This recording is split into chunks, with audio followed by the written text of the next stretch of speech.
Hi everyone, my name's Julia Martin from theflyingcat.net. I'm the owner and creator of all the content there. I wanted to do a video today about why altars are so important. I was just having a conversation with a student and friend about an altar for her relationship. And we were talking about when the other has an elemental energy, so fire, and then if I have a bunch of fire, so when we get really inflamed and we come together and things explode, or they get to burn up and things don't go well, I was thinking how nice it would be if she had an altar with her partner together, and that when the energy is starting to get too hot to put a bowl of water or an earthy kind of thing, placeholder, soil, or really earthy stone instead of crystals, instead of candles, maybe even instead of incense. So kind of bringing the balance elementally to the altar. And so what is an altar? That's a pretty hefty introduction there to just dive right into a couple's altar. But an altar, first of all, for every single one of my clients who I work with, women, I always absolutely 100% recommend having an altar space for you. Absolutely. Even if you have a family, even if you have a home, even if you're living with other people, absolutely have just one, even if it's small, surface where you are in charge of that space. And only you touch that space, and you put your special items and objects onto that space. Now, having an altar means tending it. And you can have a lovely vignette of objects and items that maybe are sentimental to you or you like, they feel good, and that's a good place to start. Other things to have on your altar would be, of course, a candle, a place for incense, earth medicine, so like stones and crystals are fine to have if they speak to you. Little totem objects, things like that, animal representations, maybe an oracle deck of your cards. And these things shift over time, and depending on your energy, depends on when you need to refresh your altar. So I go in a cycle of about 6 weeks myself, which is why I like to follow the Wheel of the Year, which you can find more information about that at theflyingcat.net/wheel. I've created a whole bunch of stuff about the Wheel of the Year, e-zines, and a Wheel of the Year card, so you can see every single holiday and lunation, so new moons and full moons. So I'm always tracking cycles, and so in relation to my altar, it goes about every 6 weeks that I feel the call to change things up. Recently, I felt the call to change the dressings on my altar, so I have particular cloths on my altar of a certain color to help me in grief work and having emotions and moving through kind of a watery time in my life to awaken that part of me. And that's been about the last 2 years. So my altar, at least the dressings of it, haven't changed for about 2 years, but what's on top of it changes frequently enough for me. I was asked to do a moon altar when I was taking Pixie Lighthorse's course, Earth Medicine School 1 or 2. I don't remember. I did both levels. So we would change out an altar every 2 weeks, and that was so fast for me. And it was a little tiny altar, so it was manageable at least.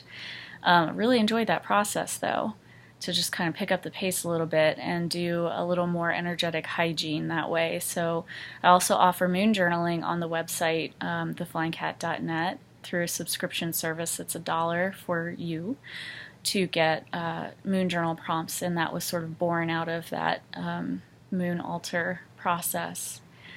So our altars are just for us. Start there. Start there. That's it. Just do you. Do your altar. Focus on your energy. Know your energy. That is number one. And that is forever. Because you're always going to be with yourself, right? So what do you need to support? What are your cycles of energy? Are you more of a morning person or a night person? When is the best time for you to think clearly? When do you get a little out of balance or wobbly? And so allowing the altar to support us and our energy. So we have to know ourselves first before we can start placing things there that we need for support. Maybe in that way, at least in our energetic stability in that way. Another thing, lots of things we can do with our altar. We can make a little space as space holder for others that we may be worried about, family or friends that maybe have illnesses or things like that, so we're not just carrying that burden alone. Your altar is for you, but it is a place where you can go to get help for the things that are burdening you, which could be other people, places, or things, right? But this process is all about you and what you need and what is your energy. And so what you see behind me here is the altar that I use when I do healing work for people in person, the bottom part, and the top part is support for both of those things, the in-person energy healing for all the work that I do, really, journey classes, group classes, things like that. So that's more, the top part is kind of more supporting me and expressing also the energy of the space and holding that here. So that's kind of a little introduction there onto on what this altar is about. So this is a work altar. It's a place where I can go anytime and help myself. But it is a place where I go to pick up things to help other people, typically. But my altar is just for me.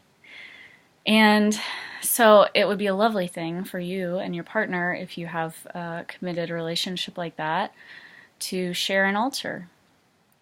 Or if you have a family, to have a family altar. And it could be something that's not quite so, it could be a little more playful if you have little children, right? So you could invite them to bring their favorite little toys to the altar and kind of play with that, maybe on Saturdays or Sundays, and spend family time together for an hour and just talk about what you like about it, or why did you pick that toy? But you could also play around with having rattles. So we have instruments on our altar, and like I said, I go to this altar to pick things up to help other people. And the instruments we have on our altar, so like feathers or incense or rattles, smudge bundles of whatever variety, Florida water I have back there, you can see that little bottle, the candles, all of it, they're all instruments for us to help ourselves. But they don't work unless we pick them up. Quoting one of my very first teachers. You know, you could be gifted a beautiful feather from the heavens or from a friend and put it somewhere nice, but if you don't pick it up, it doesn't work. And a lot of us don't really know what that means for a long time. But when you have this tendency to bring in objects from outside, and I call that earth medicine, that came from Pixie Light Horse, that came from many places. It's not just her thing, it's universal, right? Earth medicine. Anyone can use that. So when you tend to pick up earth medicine, you know, there's a reason that you're attracted to those things. So placing those things on your altar, and also just being mindful if you have a tendency to pick up everything, that you might need to start returning some things back to the earth, because when we pick something up, we're responsible for it. And it either, everything in our home and on our altar supports or is a strain on our energy. It just depends, right? So you might start looking at your space with different eyes at this point and saying, oh, well, how can my space best support me in my endeavors in life and how I want to express myself? And that's essentially what the altar is. It's your navel. It's your little your navel for you to express your energy. So it's an anchor for your energy.